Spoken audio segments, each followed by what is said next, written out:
Most people believe that the hardest aspect of real estate is going from zero to your first rental. But I actually disagree with that. I think the hardest place to be as a real estate investor is trying to figure out how to go from one rental to two rentals. And the reason is very simple. Generally speaking, after you have saved a ton of money and purchased your first rental, you're out of money. And it takes a very, very long time to actually save enough money to get into your next rental. And because of this, perhaps the most common question I get is, Rob, how do I get into my next rental? So in today's video, we're gonna cover 6 strategies for going from one rental to 2. And the majority of these should be low to no money down strategies. And I'm just gonna put this out there. Number 6 is by far my favorite because it is a wealth exploder that is hiding in plain sight and no one does it or talks about it, and it drives me mad. So stay tuned, we got a great video. Let's get into number 1.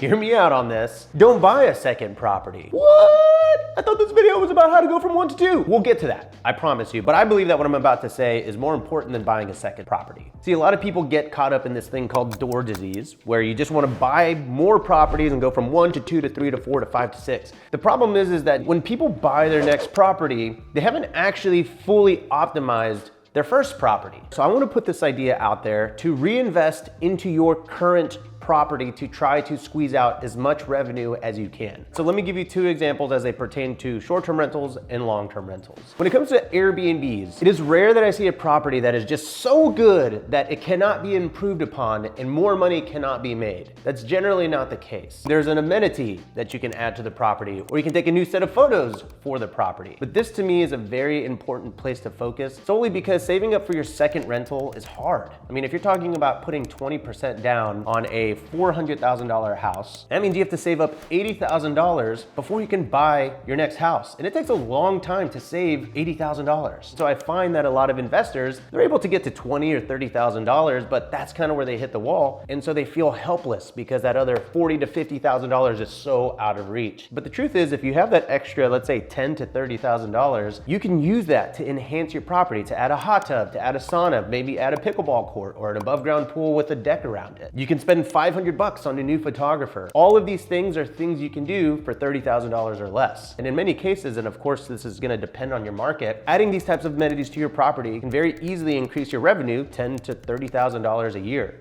That's an amazing ROI. And I wanted to put this one first simply because most investors froth at the mouth just thinking about that next rental, when in all actuality, there's probably already a gold mine in the property that you own. Okay, so that's short-term rentals. If you're a long-term rental investor and you own a property, instead of buying a second property, consider how you can add square footage to your property to increase rents.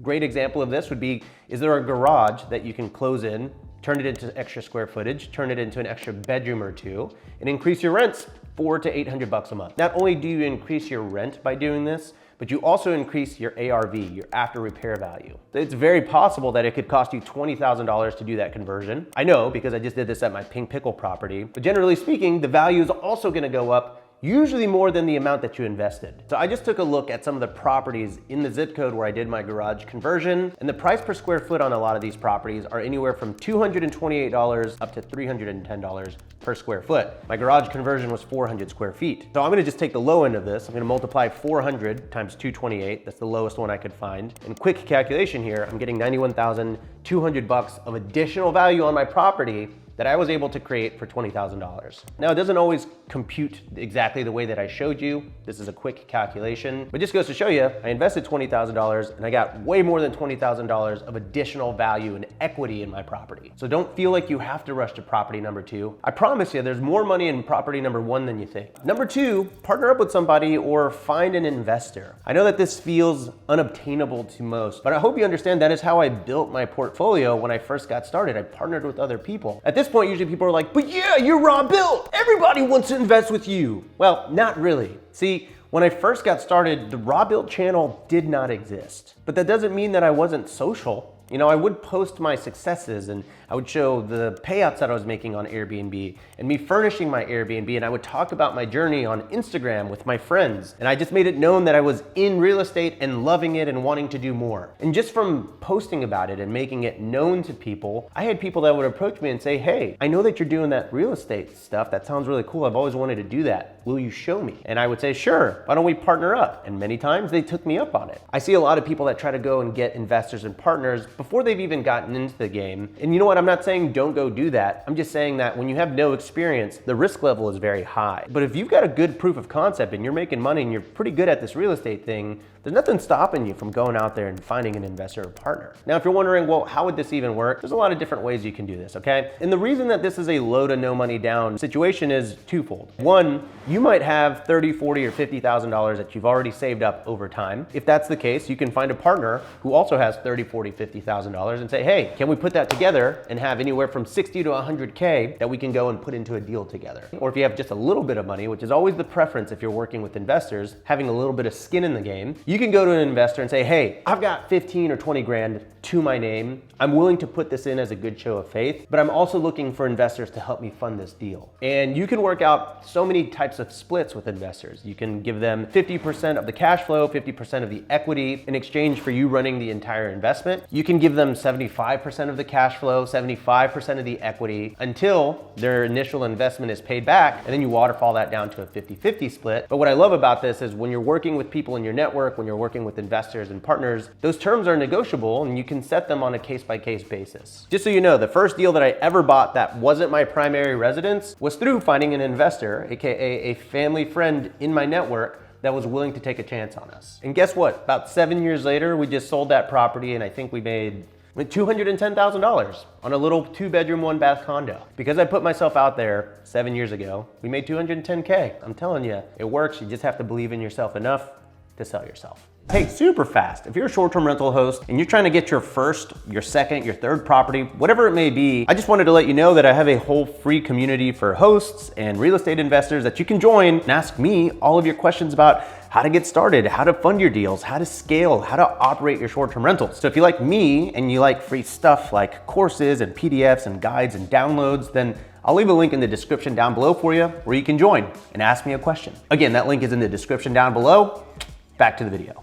Okay, third strategy. We call this the sneaky rental strategy. So here's how it works. Most people think you need 20% down to buy a property. You actually only need as much as 3.5% down on a property. This is the difference between being able to save up in a few months and saving up for many, many years. And here's how it works. There are FHA loans, which are basically subsidized loans that allow you to put 3.5% down on a property so long as you live in the property. Here's why we call this the sneaky rental strategy. If you put 3.5% down, live in that property for a year or two, you can then go and put 3.5% down on another property and live in that for 1 to 2 years and then do it again and again and again, and you keep leapfrogging from property to property, but the previous property you turn into a rental. This is why we call it the sneaky rental strategy, because you're initially turning it into a primary residence and using FHA loans to your benefit, but eventually you turn them into rentals, and by the end of 10 years you could have accrued 5 to 10 rentals if you play it consistently and you play it right. Now, there are some caveats to this particular strategy. One, whenever you're buying these properties, you have to comp them out and understand that if you turn them into rentals,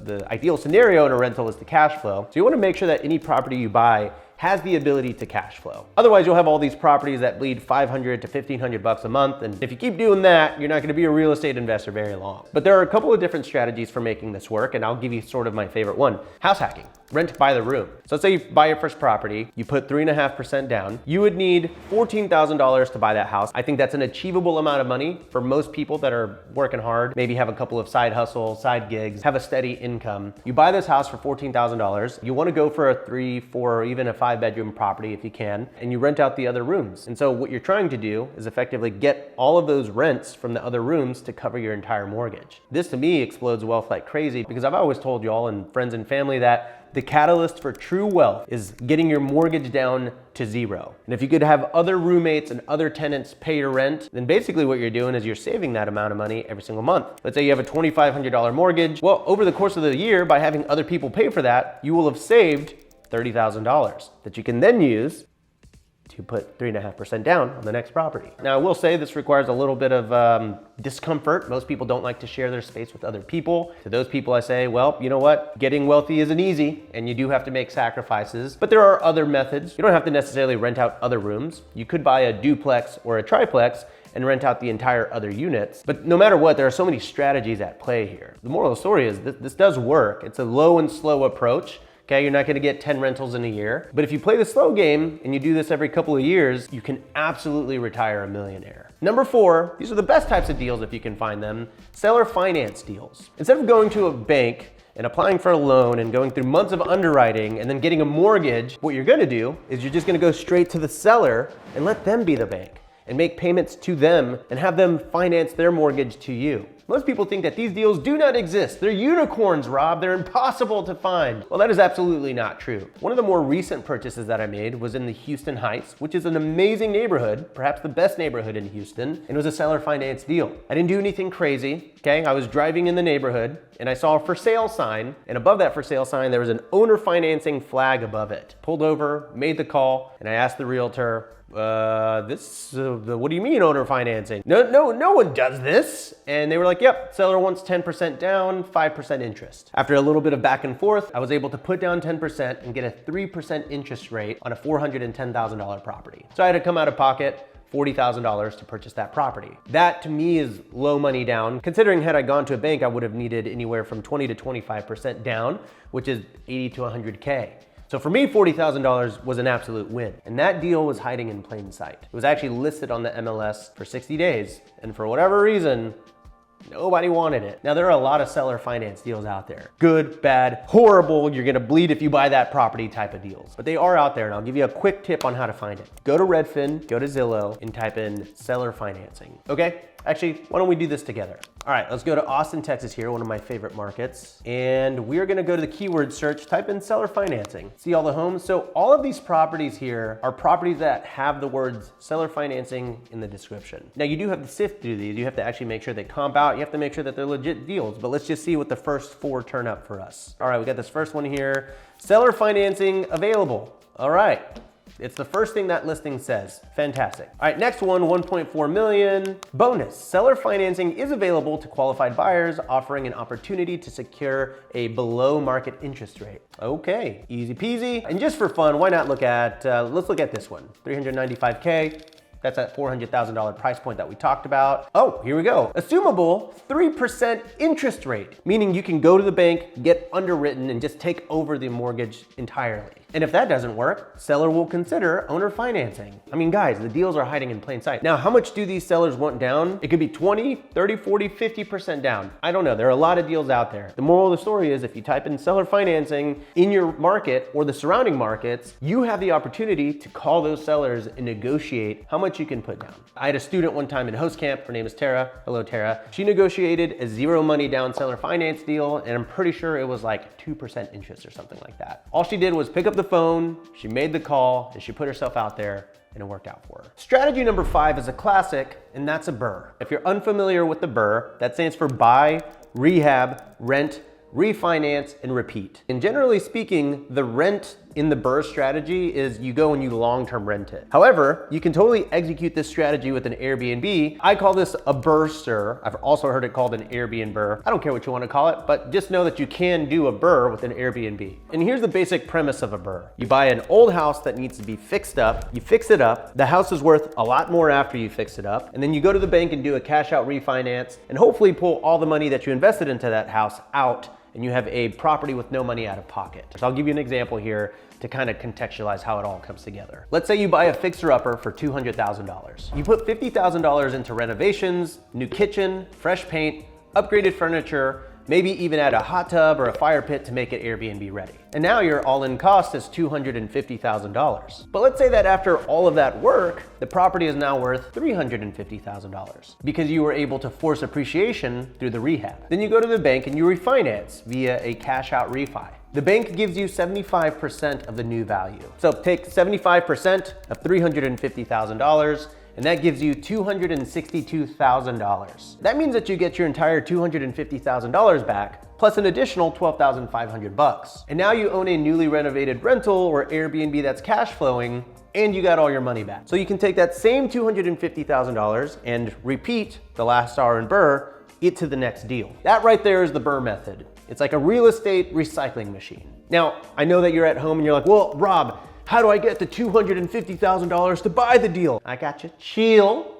You guys get real mad in the comments sometimes. You got a couple of options here. Remember earlier, number 2, when I said find a partner, an investor, go find someone in your network and raise private money to get the deal done. Or you can go get a fix and flip loan. Lots of lenders out there. You'd have to figure out where to get that $50,000. Again, go raise money from a private investor. I've got a great HELOC that I've pulled from to fund this kind of thing. I've borrowed against my 401k. Lots of different ways to fund this strategy. But if you're gonna do that, just understand that flipping and rehabbing to me in 2025 is one of the riskier outlets. And also, I will say that there are plenty of programs out there that will give you 100% of the funds, meaning that you could potentially do this with no money out of pocket, but just understand that those terms are typically a lot worse and a lot riskier. But if you run your numbers correctly and you're dialed on your analysis, this strategy does work. And I know tons of people that have done this and built their entire portfolio using the BRRR strategy. All right, we made it to the last strategy, number 6, my favorite, but it's a little different. It's not really a buying strategy, it's more of a funding strategy. Because if you already own a short-term rental, this one can help you get a hold of tens of thousands of dollars that you can use to apply to your next property. And it's called bonus depreciation. Now, you've probably heard me or other people talk about the short-term rental loophole. You know, that magical rule that lets you write off huge chunks of your property in the first year. So let me break down how this all works. And before I do, please understand, this is a pretty complex strategy, so make sure you talk to your CPA on how to do this correctly. Normally, whenever you buy a rental property, the IRS makes you spread out your write-offs over decades. For long-term rentals, that's 27.5 years. But for short-term rentals, the kind that you list on Airbnb or Vrbo with average stays of 7 days or less, the IRS considers that a commercial property. So the building gets depreciated over 39 years. That means that if your building is worth $390,000, you'd only get about $10,000 in deductions per year. But that's where bonus depreciation comes in. Instead of waiting 39 years to slowly write everything off, you can do a cost segregation study to separate your property into parts. Things like furniture, flooring, appliances, deck, even landscaping. And you can write those off immediately in year 1.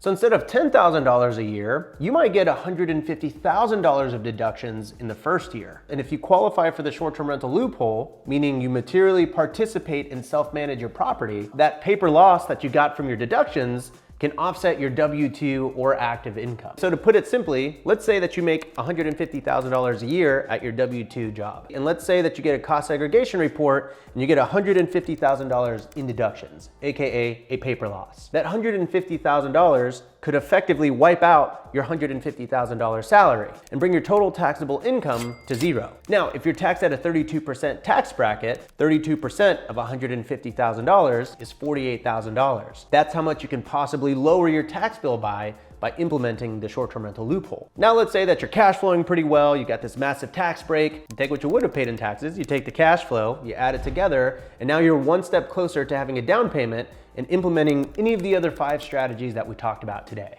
Now, with all that said, there are a lot of caveats to bonus depreciation and the short-term rental loophole. We work with students every single day in host camp to help them implement this strategy correctly. So if you're interested in learning how to execute this short-term rental strategy, I'll leave a link in the description down below where you can book a call with me and my team. And if you want to learn a little more about the short-term rental loophole and how it works in general, then I actually made a whole course on YouTube with my CPA buddy that will walk you through the entire strategy. So I'll catch you over there next. Oh yeah, and don't forget to like and subscribe over there, or maybe it's over there, but see you over here.